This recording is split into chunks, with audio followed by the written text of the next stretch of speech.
Balikan po natin si Ian Cruz sa mga pagbaha po sa May Navotas at Malabon. Ian?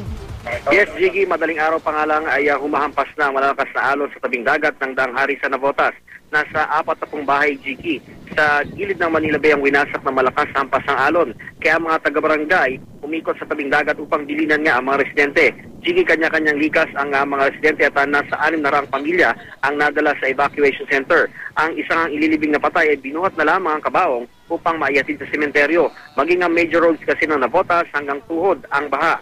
Ang mga residente naman, karamihan lumalakad sa baha. Ang iba, sa Dipadjak sumasakay, 3 amphibious truck ang umikot sa Navotas upang magsakay ng mga stranded na residente. 2 pumping station ng syudad ang nasira at ilang river walls din. Ang bumigay bandang hapon, Jiggy, ay nagdeklara na ng state of calamity ang syudad ng Navotas. Sa Malabon naman ay 13 barangay ang nalubog sa baha. Sa Longos hanggang Bewang ang baha.